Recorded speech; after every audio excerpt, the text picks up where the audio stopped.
Project Mogul was a mid-20th century classified U.S. Army Air Force operation that focused on detecting sound waves that were generated by nuclear weapons tests conducted by the Soviets. This project lasted from 1947 until the beginning of 1949, and there was a lot of weapons testing going on at that point. As World War II came to an end, both the US and USSR were polishing their guns and refining their weapons of mass destruction in preparation for what seemed like an inevitable conflict between the two still standing global powers who had seemingly incompatible approaches to and beliefs about pretty much everything. So the US was trying to figure out how to keep tabs on the Soviets' activities in this department, and it was discovered that way up high in the sky, in the upper atmosphere, there's a zone in which the combination of air pressure and temperature attributes reduce the speed of sound, which in turn means sound waves travel great distances. The net effect of those atmospheric circumstances at that specific height is that if you're able to listen to that layer of air in just the right way, you can, with a reasonable degree of certainty, figure out when someone else, even on the other side of the planet, has detonated a massive bomb, like an atomic bomb. And you might even be able to figure out where, the magnitude of the bomb, and so on.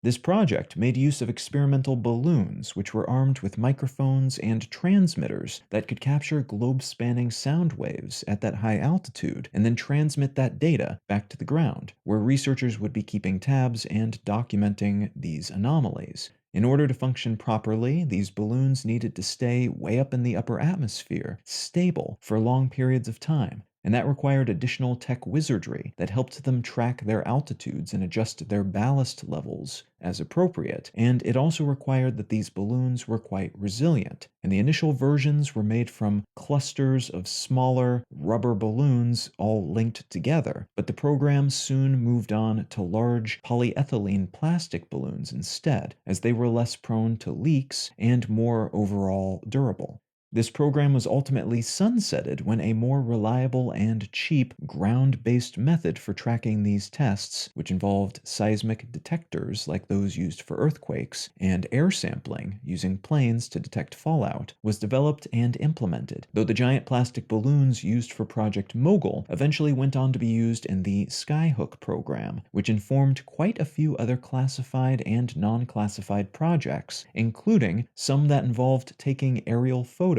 of the Soviet Union using cameras attached to the balloons, and a whole lot more that focused on collecting various sorts of data, like those related to weather conditions, sun conditions, and several related to demonstrating the attributes of protons, electrons, and cosmic rays. Perhaps most famously, though, Project Mogul is reportedly the origin of the alleged Roswell UFO incident, during which a craft of unknown origin crashed in Roswell, New Mexico, and various people reported all sorts of alien flying saucer-ish things happening, capped with some kind of military unit rolling into town, snapping everything up, and then denying anything ever happened. The Mogul balloons were reflective and made of very unfamiliar to anyone but researchers at the time materials, and the array of techno gadgets attached to these balloons probably would have looked very sci-fi to random people in Roswell in the mid-20th century who just encountered them in their backyard. So the story is that a balloon from this project, called NYU Flight 4, crashed in the desert in Roswell. The military covered it up because it was part of their classified Soviet atomic weapons surveillance apparatus, and that cover-up is part of why the flying saucer mythology became so prominent, because it seems to be based on something that actually happened, but which was misconstrued by those without classified clearance. People telling stories about weird stuff they saw, the government covering it up actively, and the government then maybe even leaning into these stories because they served as a wonderful, maybe even goofy-seeming cover for what was actually happening, which was convenient for them. What I'd like to talk about today is another instance of an unidentified flying object. Several of them, actually, causing frantic hubbubs across the United States and some of the fallout from the appearance of what seems to have been yet another enormous balloon launched by a military entity for surveillance purposes.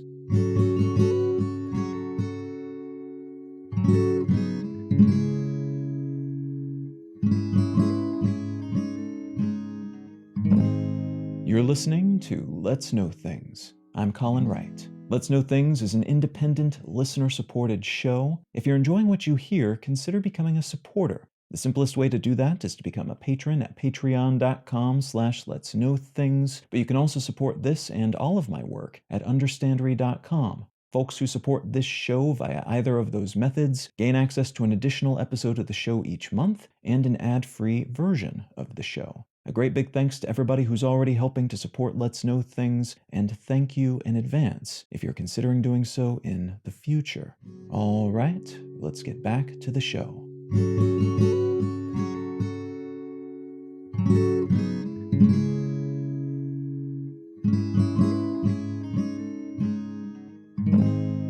The article I'd like to start with today comes from the Associated Press, and it's entitled, U.S. Blacklists 6 Chinese Entities Over Balloon Program. On February 4th, 2023, a massive airship, a ginormous balloon with some stuff slung beneath it basically, owned by the Chinese, was shot down over U.S. territorial waters just off the South Carolina coast. The balloon was first noticed by civilians on a commercial airliner, then by folks on the ground who snapped photos using a telephoto camera lens in Montana on February 1st. The US government confirmed that it was a high-altitude balloon on the 2nd, and that they'd been tracking it for several days, and the balloon was reportedly flying at around 60,000 feet at the time, well above typical commercial airline height, and difficult to see, though because of the size of the balloon, which was estimated to be about 200 feet tall and maybe 100 feet wide, with a hardware payload attached to the bottom about the size of 2 or 3 school buses, with 16 solar arrays splayed out to either side to power it all. Because of that overall hugeness,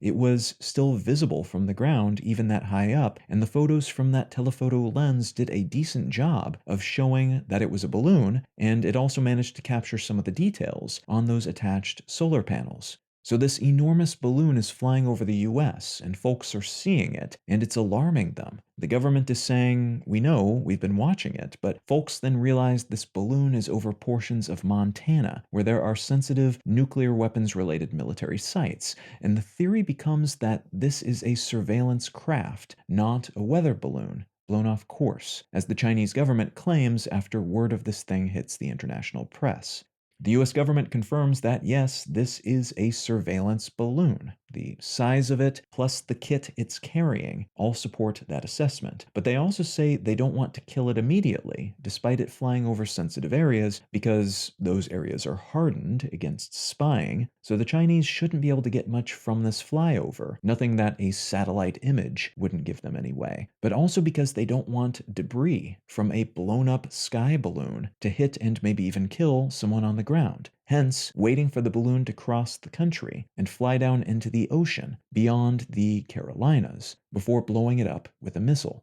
As I record this, the military is reportedly still scavenging for bits and pieces of the blown-up balloon and its technological payload, though the government is claiming that they learned a lot about the Chinese hardware and their capabilities and other such things just from spying on the spy balloon as it drifted across the country. In subsequent days, it was divulged by the US government via some newly declassified documents that the Chinese military has a fleet of these sorts of balloons that they've been operating partly out of a southern Chinese province called Hainan, and they've been flying these balloons through Japan, India, Vietnam, Taiwan, the Philippines, and other places of interest. There was actually another one confirmed flying through Latin America at the same time this drama was unfolding in the United States. And this declassification helped Japan figure out that a 2020 unsolved UFO sighting in their territory was actually one of these balloons. Data collected during this flyover apparently also helped the US government figure out that some anomalies they'd detected in recent years were almost certainly more of these balloons. There were at least 3 Chinese balloon incursions over US soil during the Trump administration, and likely at least one other one earlier in the Biden administration.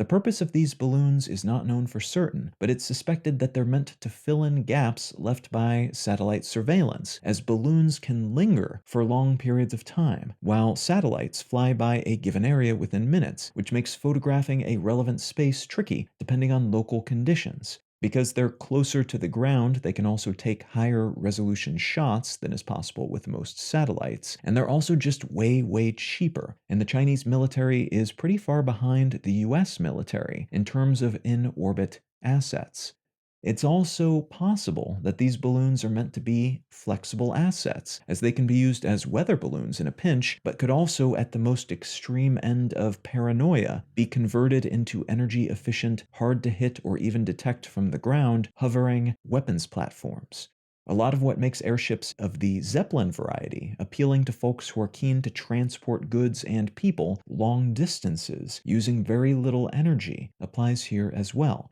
These balloons can stay in the sky more or less indefinitely, using very little energy, mostly just what they can collect from solar panels, and can travel around the world to reach a desired location, and can be controlled remotely, hovering in parts of the sky where they are unlikely to be noticed, essentially forever. So there's a lot to like about this type of asset, especially if you are in China's position and you think you can get away with the plausible deniability thing, just saying, oops, it's an errant weather balloon, if you ever get caught. That latter assumption did not seem to work out as planned, though, and the timing of this discovery seems to have been pretty bad for the Chinese government, as externally at least, it seems keen to reconnect with the rest of the world after a relatively bellicose period. They spent the past few years being very aggressive and wolf warrior-like, but now that they're coming out of a period of heavy COVID lockdowns and infections, not to mention a big economic slowdown, they seem keen to rebuild some of their frayed relationships, economic and otherwise, and US and Chinese representatives were scheduled to meet up and discuss these sorts of things soon. But because of this balloon stuff, that meeting was postponed, and the Chinese don't seem to be too happy about that.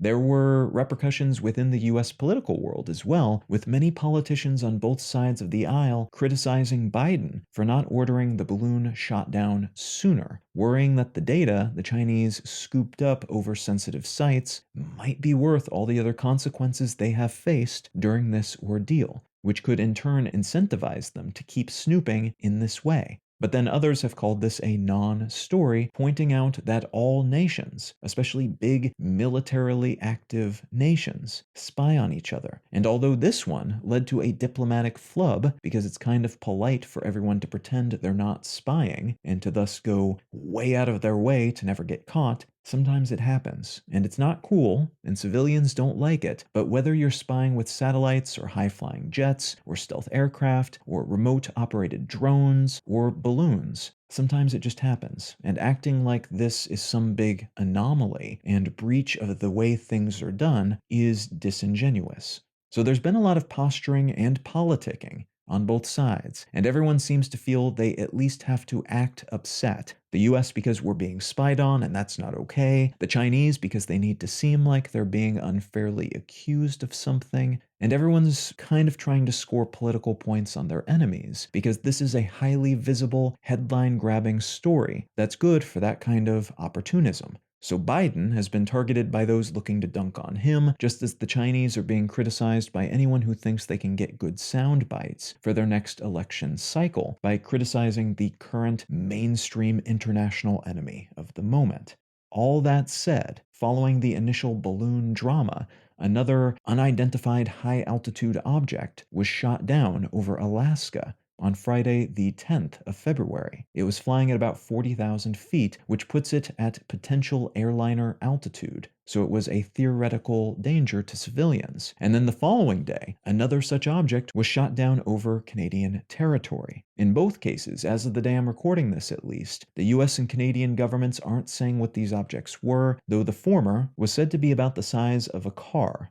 And it hasn't been called a balloon, though there's a chance they will announce it was a balloon of some kind sometime in the near future. The latter was also flying at a high altitude, but there are currently fewer details available, and a lot of speculation, including some rumors that it might have messed with sensors on the jet fighter that blew it up before it was targeted, though a lot of this is unconfirmed at the moment, so it's best to avoid too much speculation till more info is released, which it almost certainly will be in the coming days, maybe even before this episode goes live. There's also a good chance that more such objects will be detected and knocked down in the coming days. Some might be from China, some from other nations or entities, organizations, corporations, etc. And this is the consequence of us now having a better sense of how to track these sorts of slow-moving, relatively small, high-flying objects, while also understanding that there might be defense reasons to take them out, and maybe even political hay to be made from tracking and blowing them up.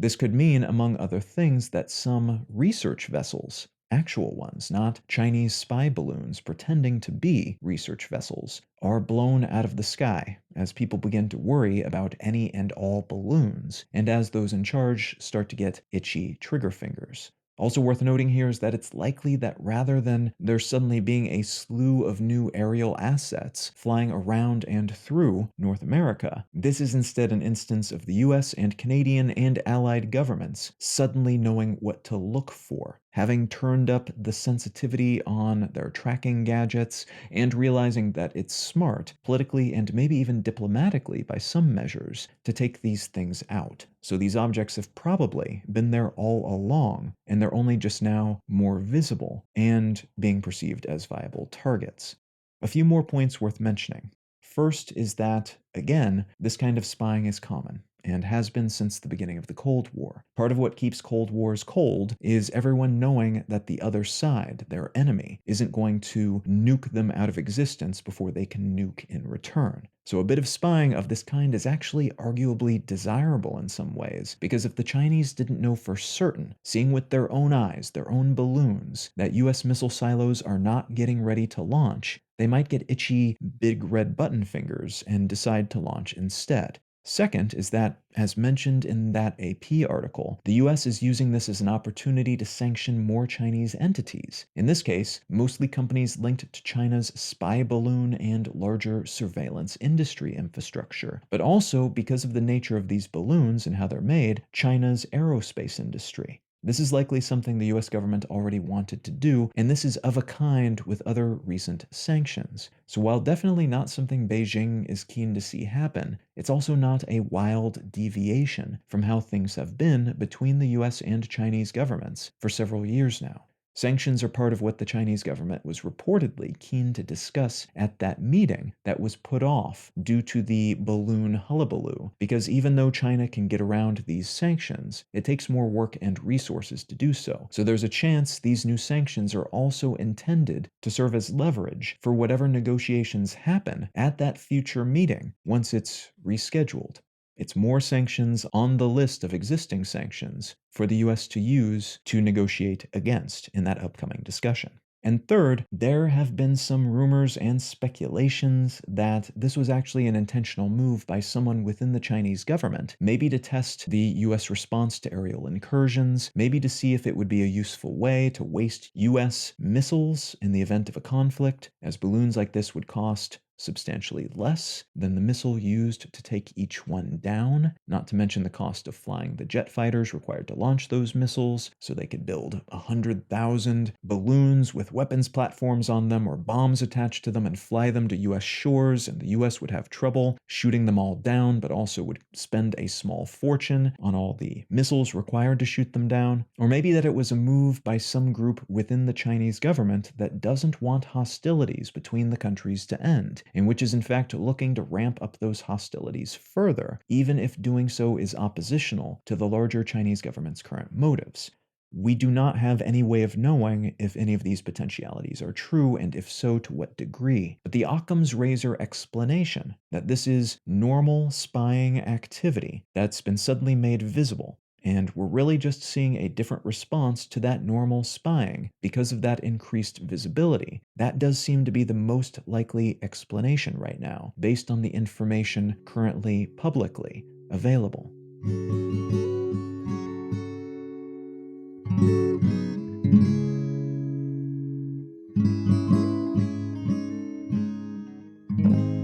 If you're finding some value in what I'm doing here on Let's Know Things, consider becoming a supporter. The simplest way to do that is to become a patron at patreon.com/letsknowthings. You can also become a member at understandery.com. And folks who support this show via either of these methods gain access to an additional episode of the show each month and an ad-free version of the show. A great big thanks to everyone who's already helping to support Let's Know Things. Your patronage is why I'm able to commit the time that I do to making these episodes each week, and why I'm able to make those additional episodes each month, and for that I am truly grateful. The book I'd like to recommend today is called A Brief History of Equality by Thomas Piketty. Thomas Piketty is a French economist who is not unbiased in his opinions about what should be done and what has happened in the past and why it happened, and the economic reasons behind these things, and his books have been fairly well regarded across the board, even with people who typically disagree with his interpretations about things and what those interpretations mean. But in this book in particular, he writes for a non-economist audience and writes about how economic forces have influenced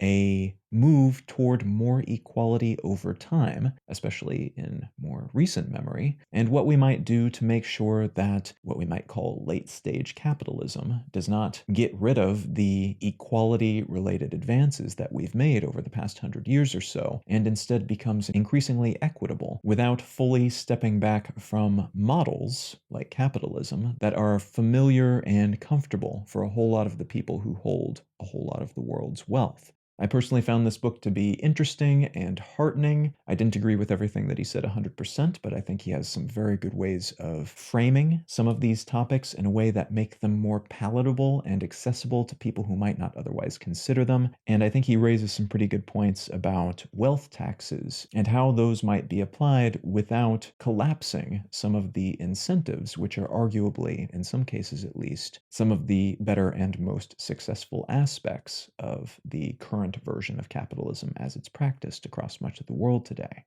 Now, if any of that sounds interesting to you, consider picking up a copy of A Brief History of Equality by Thomas Piketty. You can find out more about me and my work at Colin.io. You can find the show notes and transcript for this and every episode of the podcast at letsknowthings.com. If you're enjoying what I'm doing here, you might also enjoy some of my other news-focused publications. Notes on the News is a pretty new one, and I cover a slew of different topics in an array of different formats there. You can find that at notesonthenews.com. And One Sentence News is a weekdaily email and podcast through which I summarize and contextualize news items on a regular basis and as concisely as possible without sacrificing depth. That can be found at onesentencenews.com or wherever you get your podcasts. Feel free to reach out and say howdy on social media. I'm at Colin is my name on Twitter and Instagram, Colin Wright on most of the other ones. Thank you so very much for listening. I'm Colin Wright, and I'll talk to you again